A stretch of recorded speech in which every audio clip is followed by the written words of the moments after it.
We are live now, doctor.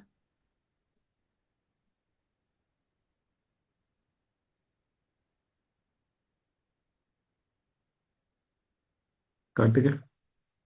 Yeah. So, welcome everyone for the season 2 of Retina Surgical Wars. And we had a very good session last year as well. We had 6 episodes, followed by the grand finale in the YOSI last year. So this year the similar format will be there. Every episode there will be one winner in the episodes, and who will be given free registration for the YOSI and will be presenting in the grand finale of YOSI this year as well in New Delhi. So the video should be less than 5 minutes, and the points will be given by Dr. Mohit, Dr. Kaushik, and Dr. Divakan. Dr. Mohit is having 20 points per participant, and Dr. Kaushik and Dr. Divakan will have 10 points per participant. And in the end, there will be poll. The poll will have 1 point per vote. So that will be after all the presentations are done, and then the polling will be done. By the end of this presentation, the winner will be announced. So all the best, everyone. And thank you all the judges, Mohit sir, Kaushik sir, and Divakan sir to be here. And thank you, Dr. Dipanshu, who has always been a part of this journey really well. And he has always supported with all the back end and all the info related things for this and before as well. Thank you so much. And I think we can start without wasting much time. You can tell the chronology, Dr. Dipanshu. I think first up we have Dr. Madan Joshi. He will be. Dr. Madan, can you please share your screen? You have 5 minutes to go.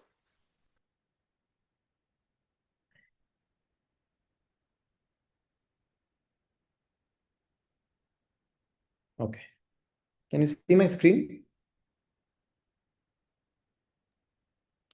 Can you see my screen? Yes, yes. The video is still not playing. Okay. It's playing now? Yes, it is playing. It is paused. Yeah. So good evening everyone. I am Dr. Madan Joshi, consultant ophthalmologist and ER surgeon from Mumbai.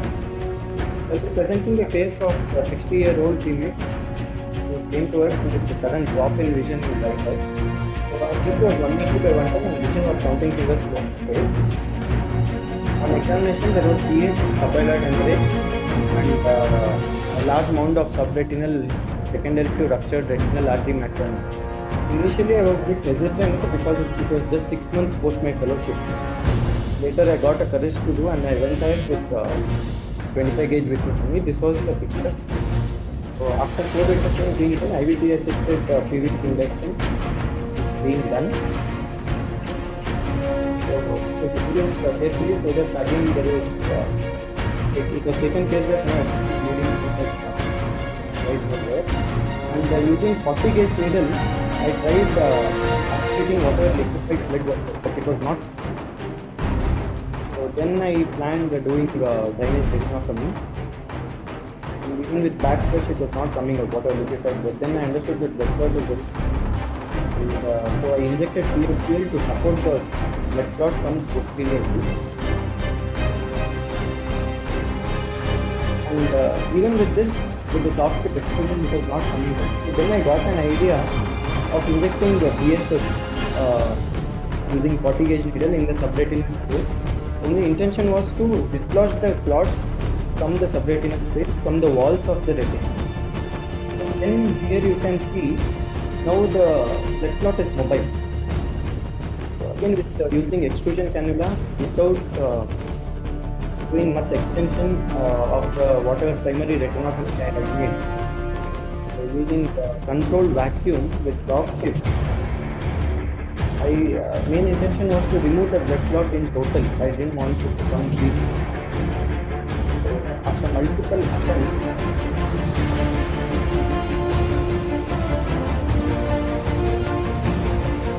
blood clot was finally removed from the retinal. organization hosted, I was very much relieved. Using better and maximum, I created the best shot.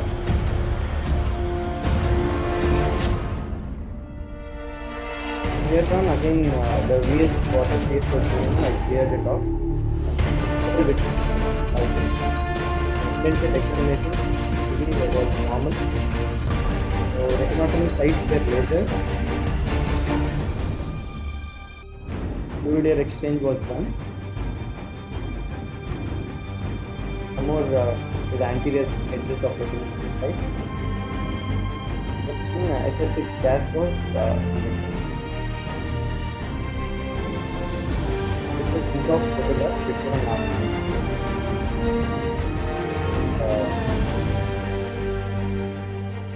2 weeks post-op. Vision was improved to 6 by 18 parts.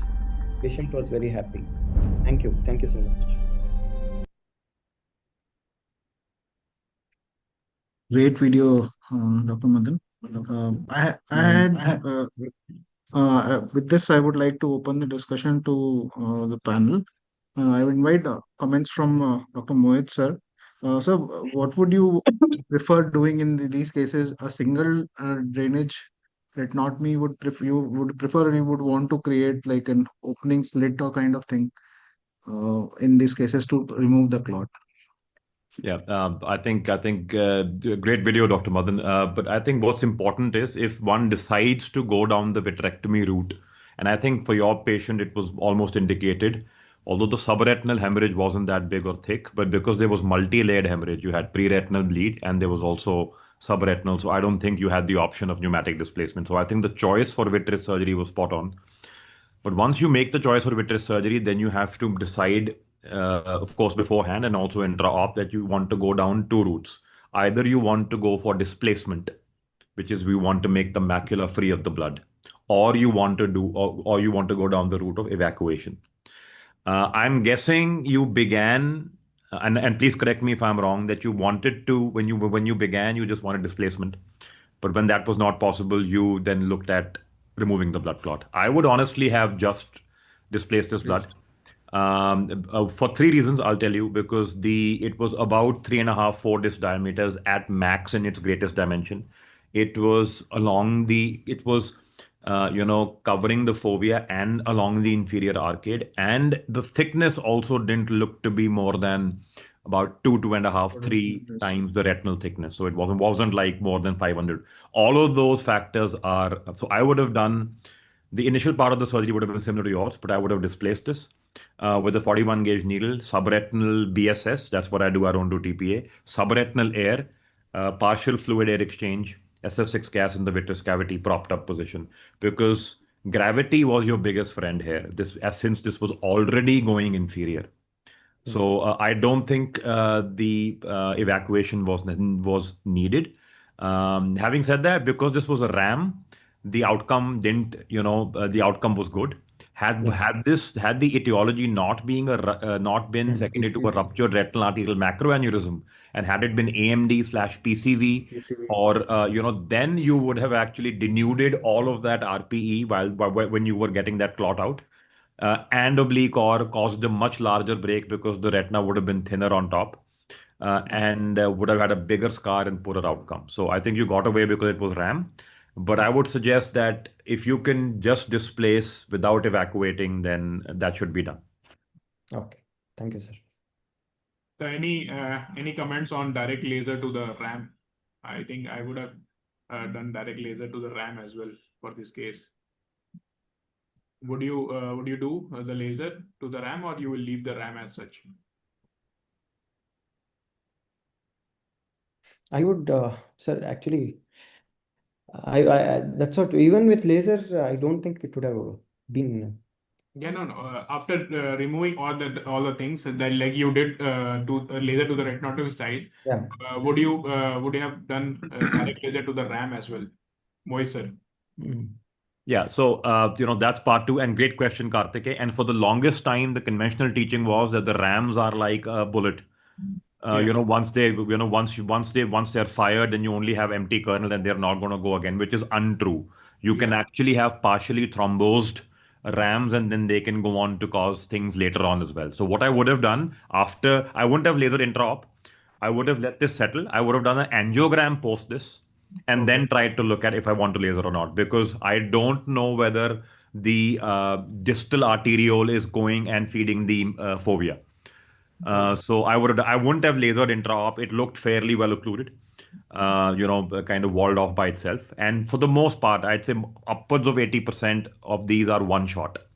They have played their hand, and that hand was to cause that multi-layered bleed, which you took care of. So it's unlikely it's going to cause anything else, although there are reports. So I would, yes, do an angiogram, and then based on that, looking at the feeding distal arteriole, because I don't want to cause a arteriolar infarction in the fovea or a perifoveal loss of that. So I would have done that later on, but definitely not just left it after that angiogram about 6 weeks later and then decide on laser. Right, sir. Very great point, sir. Excellent point. We always are skeptical about this. An excellent video, Dr. Madan. Any comments from Dr. Kaushik? Excellent video, Dr. Madan. As Dr. Mohit was saying, also uh, like the size of the laser spot, you cannot actually monitor it in intra very nicely. So you have to, because it was near the macula, we want to do that. And yes, if you put it very here, there will be a branch retinal artery occlusion just beyond that point. So it is necessary to know whether the macula is involved here. And Dr. Madan, excellent surgery. So my suggestions would be like there were few spelling mistakes in the A. These are minor, but hemorrhage is spelled HEMORRHAG. But when we are presenting in a forum, we need to be crystal clear about that. Okay, okay. And also, when you are presenting, start with the video, switch on the video, and the screen should be visible fully. It was not visible, and I think there is an software issue or something. Sometimes the areas of video was not visible. So that is Okay. another thing we could have checked technically.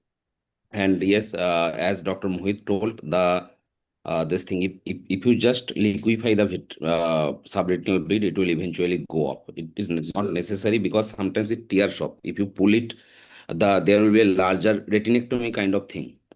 And Okay. also another thing is that when you are injecting inside the eye, many people have caused this thing. There may be a macular hole. Fovea may rip out if you put it really. Specifically when you are using 1 ml syringe with the gas and because it is the distance is longer. So your hand is like you have to expand your hand and you have to press. And if that is not controlled, then there might be more fluid or more gas subretinal than required. Then that will cause a rip-off with the phobia.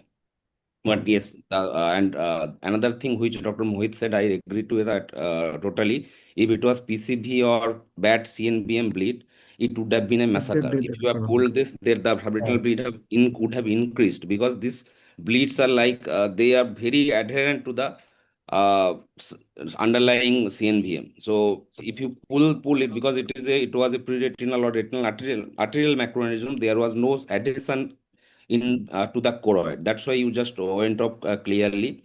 But in CNVM bleed, it would have caused a and Dipanshu, as you had told, if it was a hemorrhagic RD, sometimes specifically old age patients who have been on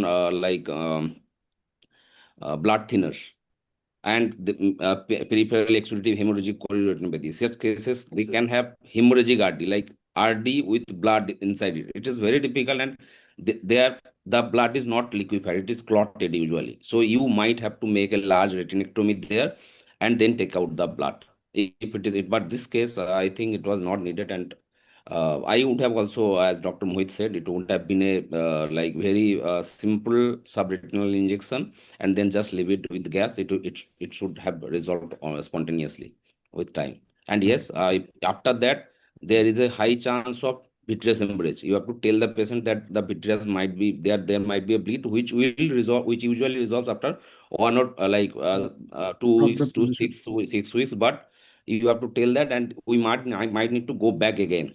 So it happens, It and is it large. is a very common thing to have a recurrent bleed in if you have put gas. Okay. Very nice So, surgery, Dr. Modi. Yes. Thank you. so from my understanding of what we discussed is only in cases with probably traumatic uh, in post-trauma cases or cases like these only we should go subretinally. Probably with wet AMD or PCV, we should not go subretinally and remove the clot as what it was done here. I think we saw a video recently where I think Dr. Nagpal was operating where he had removed it within the macula, this kind of hemorrhage, and he had made a slit. That's why I asked the question of, do you prefer doing that? All right. Shall we move to the next speaker? All right. So next up we have Dr. Shishir Varghese. Dr. Shishir, can you share the video? Topic for today's video is the triple threat. Over to you, sir. Oh, yeah. Thank you, Dr. Dipanshu and team YOSI Surgical Wars for having me here. So I'll just start the video. The triple threat. I hope it's audible. A 50-year-old hypertensive male presented with complaints of decreased vision in the left. His vision in the left eye was hand movements. Fundus exam of the left eye revealed a supratemporal branch retinal vein occlusion, combined retinal detachment, and a full thickness macular hole. He was advised left eye pars plana vitrectomy, with the aim of surgery being to release the traction, attach the retina, and close the macular hole. A thorough core vitrectomy was performed, and vitreous hemorrhage was cleared up. Note the extension of membranes to the supratemporal periphery. A PVD was induced from the disc, followed by segmentation and delamination of the membranes at the posterior pole, which was carried out with the cutter.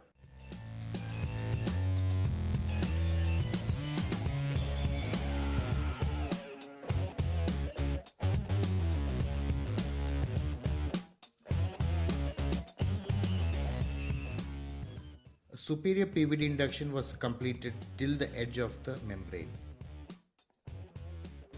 A pick was used to enter the correct plane, followed by membrane delamination with the cutter. As often seen in vascular occlusions, the membranes were completely plastered, and hence a cutter and scissors were used in tandem to segment and delaminate the membranes. Here, my aim was to reduce the membrane area and do a posterior dissection as much as possible.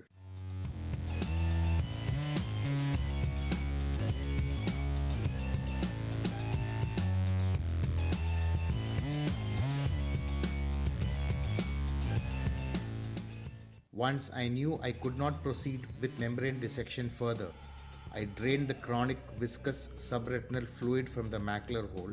After staining with BBG dye and putting perfluorocarbon liquid, I peeled the ILM using a temporal inverted flap to close the macular hole.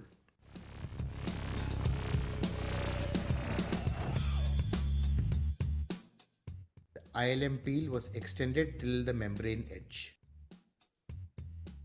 A careful and complete 360-degree base shaving was performed. This was followed by endolaser, fluid air exchange, and silicone oil injection with injection Avastin.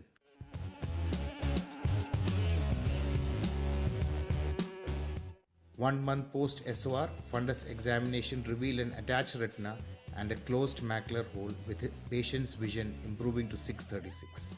To conclude, in such complex cases, aim to release the maximum traction while avoiding retinal breaks.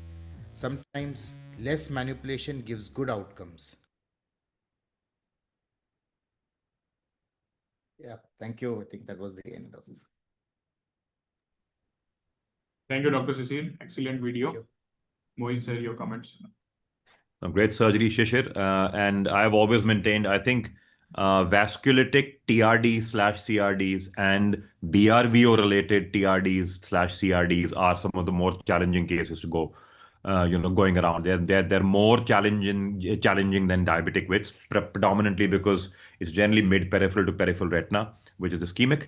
And you are always operating them because they're also extending up to the macula. And the more peripheral you go, the retina keeps getting thinner. And because they are mid-peripheral, they are generally much more chronic by the time you operate them.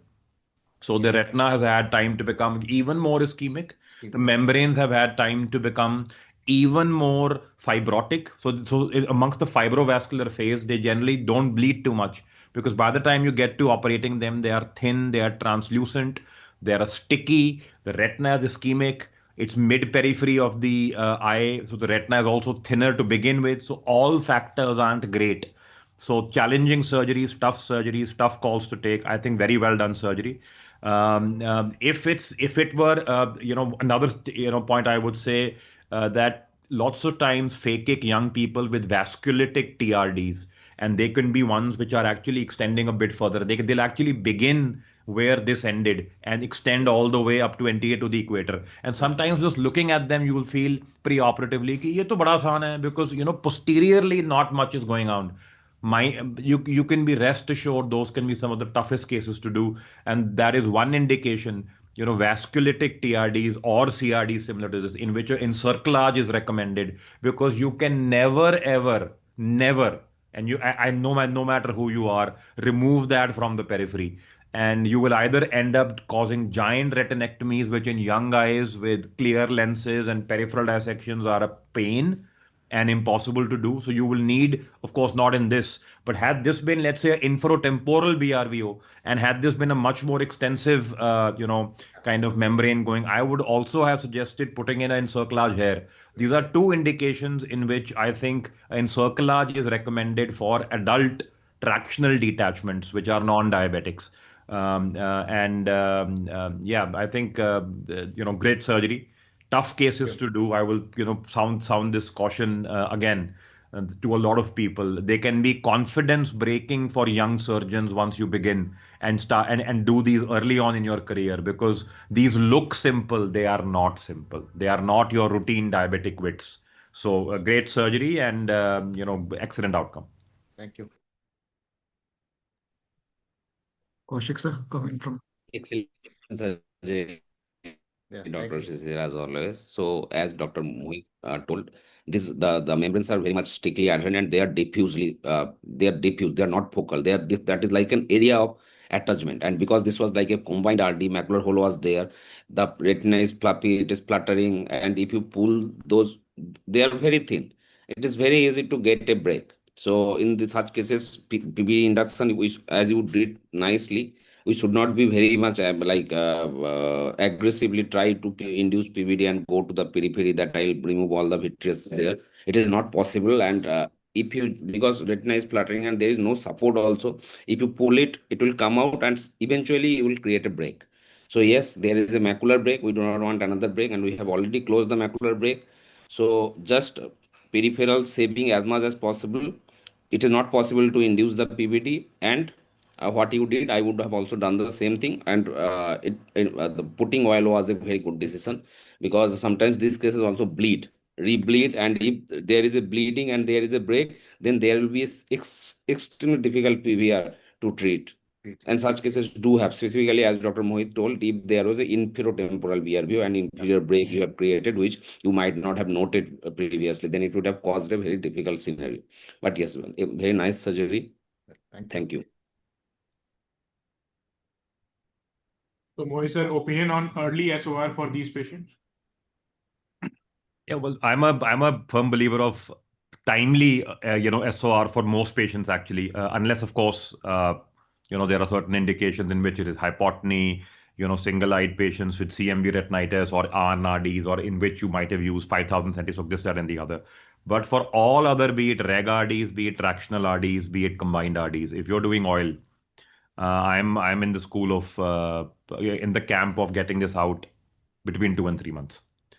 I'll put my hand up and say logistically, it's not always possible for me to offer that to my patients, given the constraint that I have working in my place and the load of number of patients and everything. But I think you'd be doing yourself and the patient a huge service by getting this out before this emulsifies. And mind you, a lot of these tractional retinal detachments, if this patient is okay for 2.5 months, I'd say up to 3 months, chances of a recurrence happening post SOR in them is lower than what you would have in a reg RD with PVR, let's say C2 or C3, which you put in. So chances of a post SOR recurrence there is higher, here is lower. Here the proof of the pudding will be known under the oil. Yeah. So that should not be the case, and I think before emulsification it should come out definitely. Yes, an excellent point. I have also noticed that these patients around 3 months or later, they start developing reproliferation more commonly than any other patient, especially the proliferative ones. So tend to take the oil out around 2 months for these patients, especially in the proliferative cases where I've used oil. Thank you. Thank you so much. I'm Dr. Amit here. So excellent Hi, surgery, Dr. Dr. Sashir. So just 2 points which I would like to mention for the young surgeons. So the way actually the PFCL was injected, so we should make sure that a single bubble is formed on the optic disc, and we stay inside the disc, and gradually the bubble is enlarged, rather than making fish eggs, which can go subretinal through that huge macular hole also. And the second point was I would like to create a posterior retinotomy and drain the subretinal fluid rather than the bullous thing which was seen at the end after doing the fax. So I would prefer doing a uh, posterior retinotomy and completely drying off the SRF in the post-op period. The only two things why I would have done differently.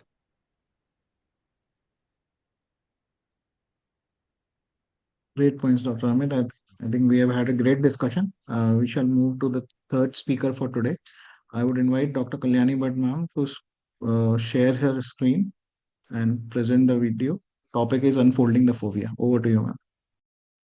Thank you, Dr. Karthik and Dipanshu. I'm grateful to YOSI for giving me this opportunity. I'm sharing me if it is visible properly. Is it visible? Yes, madam. So, phobia. It's a 60-year-old male presented with OD-RD. VTL SOI was done, and after 2 months, the patient developed a macular pucker under oil. So, silicone oil macular pucker surgery was done. After SOR, we can see the retina was well attached. So, BBG dye was injected, which is least toxic. And,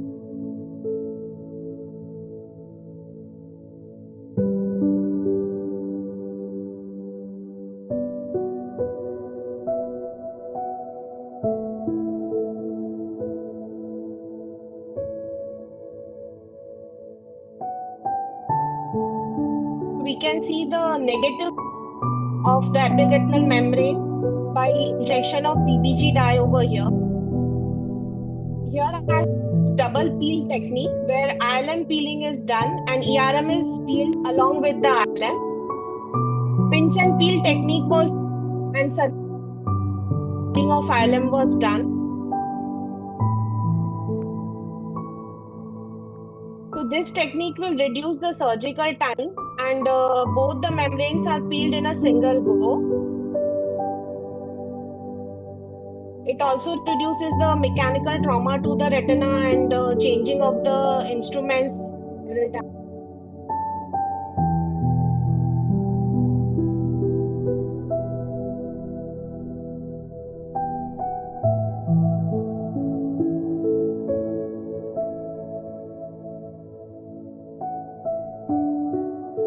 So now we can see gradually the fovea is getting unfolded.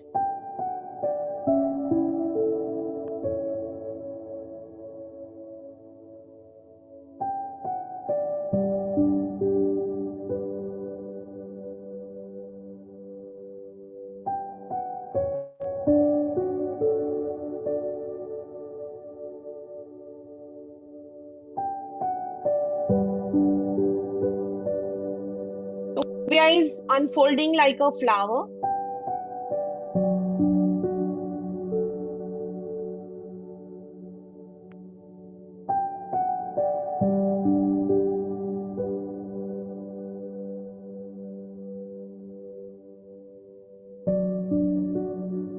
So double where ILM and ER together. Final triumph, fovea was unfolded.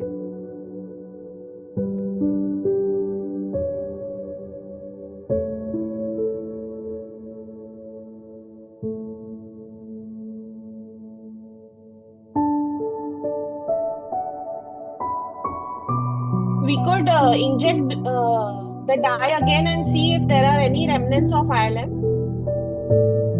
And fluid exchange was done. Operatively, the vision BCV improved to 624.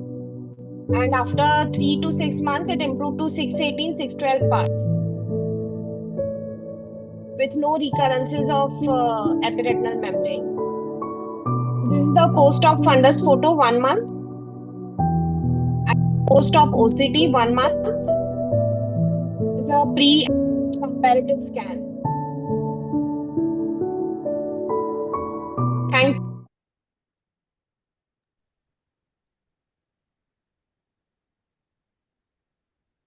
Great video, ma'am. I think this is a very common entity that we come across in patients where we put in oil. So I would like to request Mohit sir to provide us with some tips and tricks while doing peeling in such cases. Thanks, Panchu. I think I think one of the more important surgeries that we do, Dr. Kalyani, and I think if you're putting in oil, of course, we need to get the oil out. I think we do this fairly commonly, and I think this video has a far-reaching impact to all people. I think what was very well shown in your case, was that I think one has to be so idiopathic ERM versus getting a ERM, which is secondary to a VR procedure. And I'm not talking about inflamed eyes. We're talking about garden variety reg RDs with oil in which you get an ERM, which was your case. I think it's important to let and it depends on how thick or how long the pucker has been there. The longer the pucker's there, the more distorted the anatomy, the more easy you need to be. It'll come off, but at the outset, it doesn't want to come off. It spent a lot of time, the membrane has spent a lot of time getting to know the macula and the fovea, and they've formed a good bond. If you want that bond to break away, let's not push it. So the idea is to actually get it off and it will come off. The idea is not to yank it off. So I think that was shown very well in your case. And for the most part, recurrences in these are almost negligible because the pucker is just so intense that the ILM almost always will come off along with the pucker. So I think restaining at the end, although theoretically makes sense, but I would say Not required. yeah, I'd say never in science, but for this condition, I would say that because it's so that densely adherent that you will get all of the ILM off. And the other idea is that even at the end, one gets tempted to try and manipulate the opened up macula or the upturned edges around the fovea with, let's say, a soft tape or a DDMS or this, that, and whatever. That is not to be done. The retina has a lot of redundancy, and the retina wants to go back to its own position. And once you remove the traction, it will go back to its own position, as was shown by, in the post-op OCT by Dr. Kalyani's case. So please refrain from trying to manipulate the epiretinal membrane-free swollen edematous foveal perifoveal region. The retina, the RPE, all of that will take care of itself and its normal position in its own due course of time. Please do not manipulate it after you've carefully removed the ERM. Thank you so much, sir, for this point. And I've also seen people injecting BSS in the cases where there's a lot of folds, but I also don't prefer doing it. But once you remove the traction, then it actually goes back and the fovea forms after a few weeks. So this is an excellent point for all the young surgeons, which just sir pointed out. And yeah, a retinal fold, just to complete that point of Karthike, I think it's important to differentiate dry retinal folds from tractional retinal folds, right? A dry retinal fold will not have traction. You can in fact even get it in eyes which sometimes might have ILM peeling, and it happens because of other issues. And in that, you will not be able to see that opening there. It'll remain like that. And the pre-op OCT will show you and I'm talking about full thickness dry retinal folds in which there'll be photoreceptor to photoreceptor apposition and a hairpin loop and retinal reduplication of the inner retina like that. So in those cases, one needs to go into the subretinal space before the apposition to apposition of the photoreceptors tends to get sticky and try and open it from below. These are tractional folds of the retina. And once the traction's off, you could see, as was very elegantly shown, as the, as a flower which was trying to open up. That's going to go away on its own. So definitely no shenanigans of BSS injection in the subretinal space for these, please. Thank you, sir. Dr. Kaushik, your comments on this. Yes, Dr. Kalyani, very nice surgery. So what was there? Thank you, sir. Supranasally, what was there? Supranasal in It was on. a laser brain.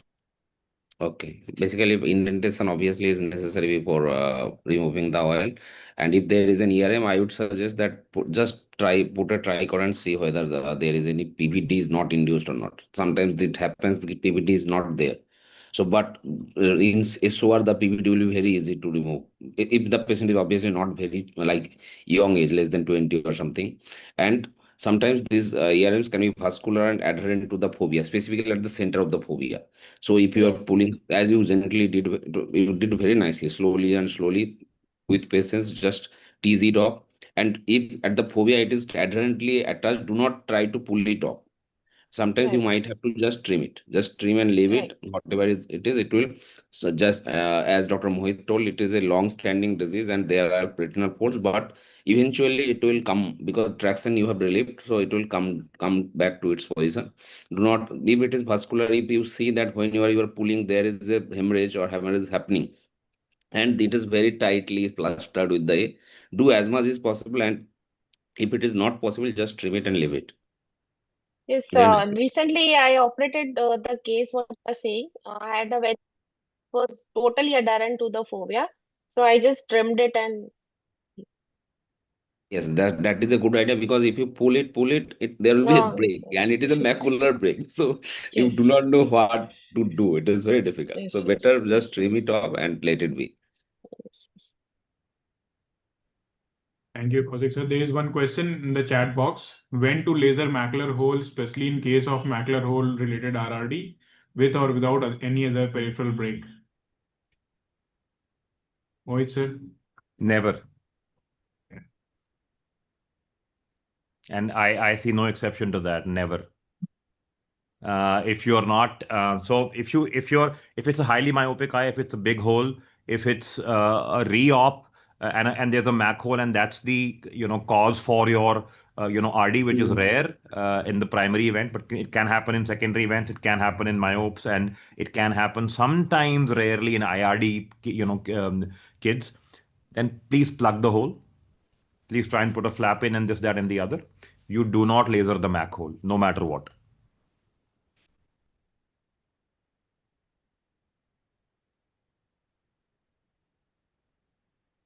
I think there were some great videos that were shown. Now, I would request judges also to please calculate the score, and if they can message either me or Kartike regarding the final scoring. And I would request Manjula ma'am to please share the audience poll so that whoever is there, they can probably vote for the best videos of the session.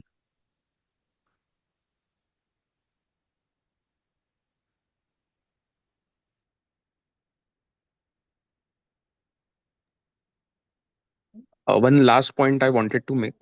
So these thick ERMs, you can try to remove them under oil first. You can just try to detach them a bit from the retina, and it comes off very easily rather than doing it under fluid. Uh, so under oil, try to remove them, and if not, then always you can do a fluid reduction, stain it, and then try to remove it from the edge. Yes, thanks, Dr. Amit. So this is another thing. Specifically, if there is recurrent retinal detachment under oil. So this thing you can do just under oil. You can specifically if the membranes are mature after like 4 weeks or 5 weeks. So these membranes are easier to manipulate in oil field eye.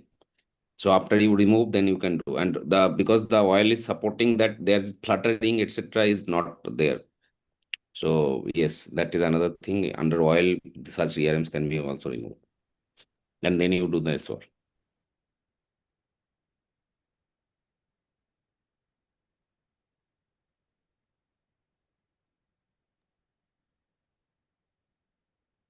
Kartik, I think everyone has voted. Yeah, I think everyone has voted.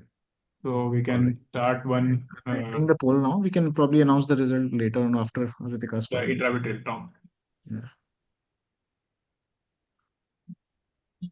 Now we would like to invite Dr. Ritika Gaur to share some insights on aflibercept in DME and AMD cases. Over to you, Ritika. Thank you, sir. I'm unable to share my screen. I think Dr. Kalyani has to stop sharing, then only I think Manjula ma'am must be sharing her screen. Now I think you can try once.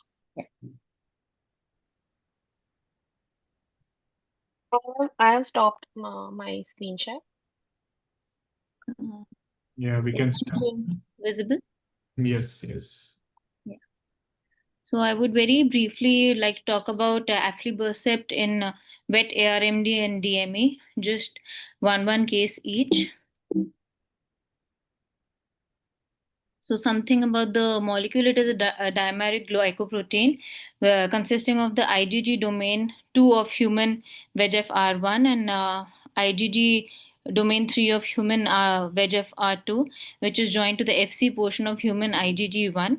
And basically, it is a decoy receptor which binds with VEGF-A much more strongly with much more affinity than with their native molecule. So case scenario 1 in cases of wet ARMD.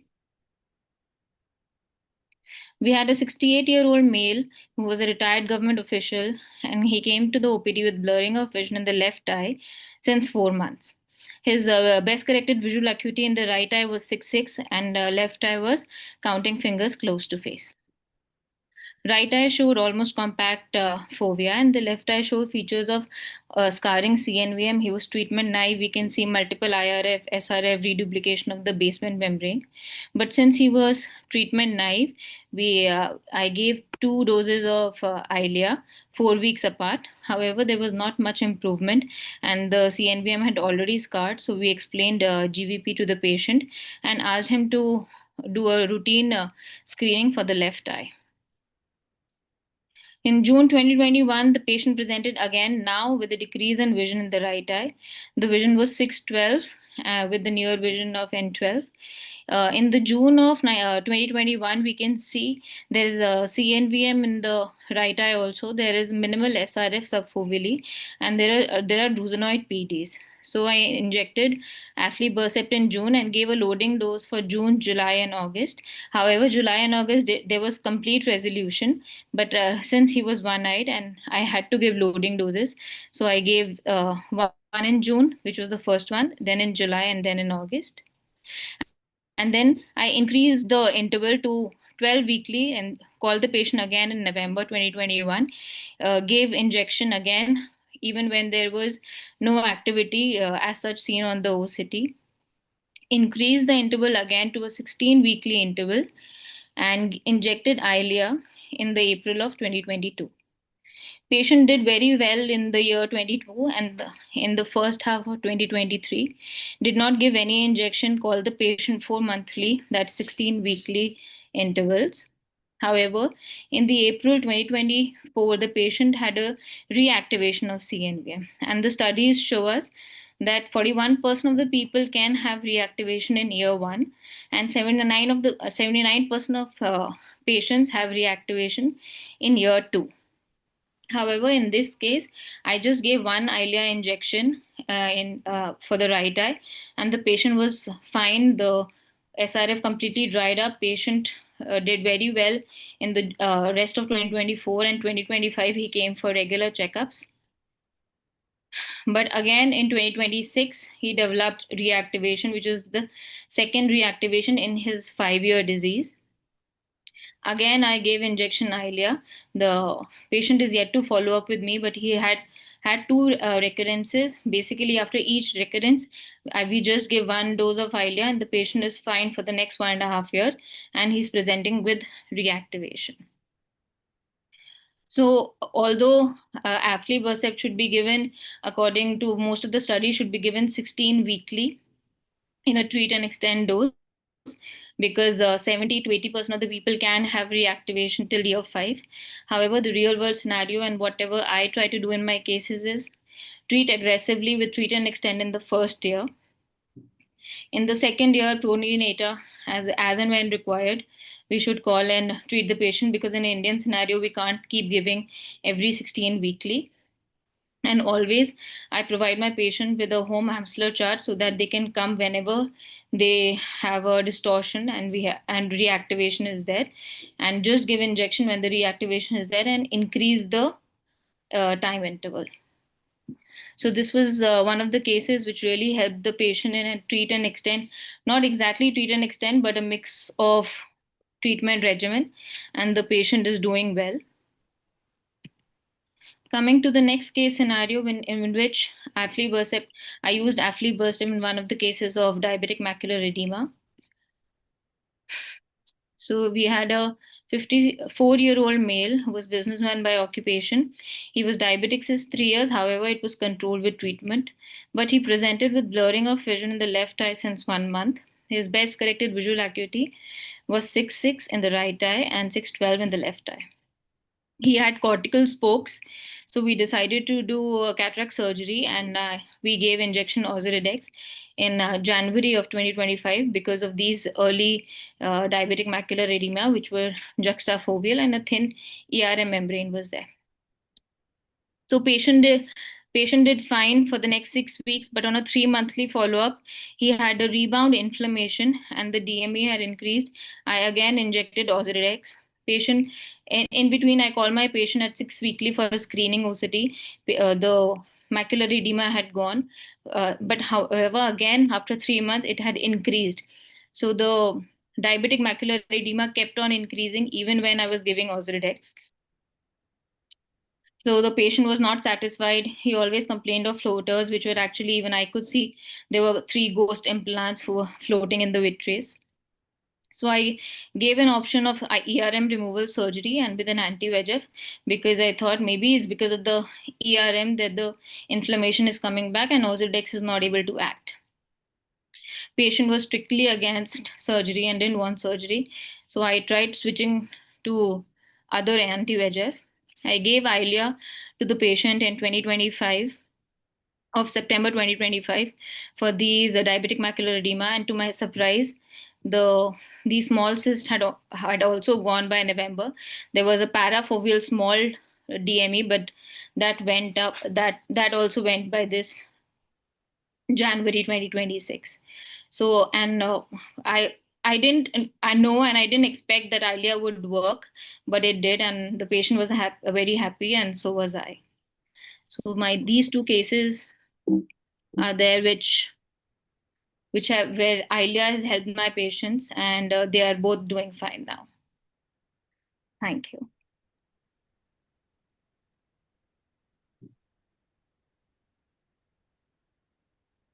Great cases, Ritika. Thank you for sharing the cases. I have a question to Dr. Mohit sir. In the second case which Ritika had shown regarding the ERM peeling, uh, do you think we should keep on injecting since the ERM is already there, or do we like convince the patient for to undergo surgery in this case? Yeah, I think great question, and I think that would have been at the back of the mind, or maybe at the front of everybody's lips, looking at that OCT. But what I'll say is, I think when if I remember correctly from Dr. Gaure's presentation at the outset, when he even had the edema and that taut posterior hyaloid to begin with, he was N 612 N12, Yes, sir. right? So even at the peak of his untreated disease, that's as bad as he got. Yeah. Now, I mean, he stands his window of improvement from there, as far as N12 to N9. If he's spectacularly lucky to N6, and 612 to maybe 6.9 is small. Of stabilization is higher, and of him getting down and worse from that is also not insignificant. So, given where he was at that point in time when there was edema also inside the eye, I think pushing him for surgery was. I would have mentioned it at the get go. I would have shown him the OCT at the get go and said कि ये एक झिल्ली है. I mean, depending on what your language of comfort and this, that, and the other with the patient is, and ये बढ़ सकती है और बढ़ेगा तो जरूरत पड़ेगी. You know, it kind of gets the ball rolling in the mind of the patient. I wouldn't have, I would, and even if he would have been the most compliant patient ever and would have said कि doctor साहब आप जो करते हो कर लो, I would not have done surgery at that point in time. Having said that, I think after the early after the early Phaco Ozurdex, it was a great choice, and I think diabetics should undergo very early cataract surgery for a multitude of reasons. It's safer, and you don't want the diabetics getting complicated cataract surgery. It's not great news. I would also say one more thing that anytime you get TPHM to begin with in diabetic patients, you must. I typically don't do routine FFAs for my diabetics. There are certain indications I do. This is one indication because this is almost a soft marker that there is PDR in the periphery. The membrane formed there, and there was a reason. And this is not Yes, your sir. ERM typically. It's a taut posterior hyaloid because there's no PVD. Your idiopathic ERMs or your ERMs will form when there is a PVD or a schisis or a pseudo PVD at least, and there is a remnant cortical vitreous which will form the ERM. There is no vitreous separation so this is TPHM, a taut posterior hyaloid, and it almost always happens because there is some ischemia in the periphery. It's not reached the point where it's PDR HRC, but it's manifesting with that. So it's a soft marker where you should try and rule out peripheral ischemia by an angiogram, and which will need PRP. And if that is the case, then I will push the patient towards surgery a bit more strongly. So that is one thing I would do a bit differently. And before and and you can see now that after the aflibercept and this that there are now some areas of that separation from the membrane which has started to happen. So he might just get the separation now spontaneously. Because the underlying foveal architecture is pretty good. There is hardly any drill. There are no central bouquet anomalies, so the traction's not causing issues in the central cone. So you're okay. But my threshold for vitrectomy now would be low. But I would have done an angiogram initially to rule out peripheral CNP and all of that. I would always say कि अगर TPHM आप देखते हैं, must आप if you cast your mind back, this was a soft clue taught to me by my mentor, and you will see that it's never talked about people. It's not mentioned in books, but it's a clinical clue that you will not go wrong with by picking up early PDR before they start bleeding. Thank you, sir. Maybe next time when he comes, I'll try to do an FFA. Ma'am. Thank you, sir. Basically, another thing is PDR or fine vessels will not allow the PVD to form, and it gets stuck. So the new vessels are not allowing the vitreous to detach. And another thing is that, as Dr. Mohit said, such cases, some cases get surgery, cataract surgery, get ojudex, and they go off. They are like lost to follow, and they come back with NVG. So that is another thing which we need to tell the patient, because once you do cataract surgery, the neovascular process, NVI, etc., will will become rapid. So that is one thing, and it happens specifically people who are doing cataract, like anterior segment surgeons who are doing cataract surgery injections. They inject and then do cataract surgery, and then because vision is good, they send the patient off. Yes, yes, everything is going off. You just go. You come after 6 months or 1 year. So but that creates the problem, and that there is a high chance of having NVG there. And as of surgery, if it is responding to Azudex or this thing intravitreal Eylea, I would not have gone for this. My indication would be like very taut, like there will be a VMT which is pulling the which is causing a very high height of the fovea. So in that case, I would go for surgery. Otherwise, I would have just tried this. In most of the cases do respond well with Ozurdex only, in my experience, but some cases do require other injections. So the gist is if the fovea is not taut and vision is good, I think it's better to not touch it and continue injecting probably Ozurdex or Eylea, whatever the patient prefers, affordable. All right. Any other question? Any other comments from any of the members?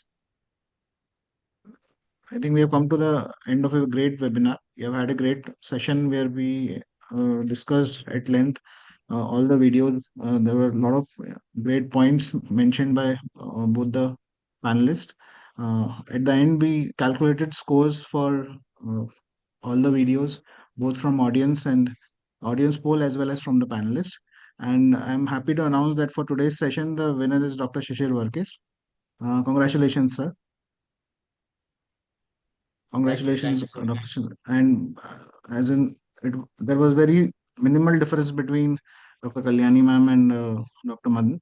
But I'm grateful that you guys participated, and congratulations to you guys as well. At the end, I would like And to thank. hope to see you in grand finale.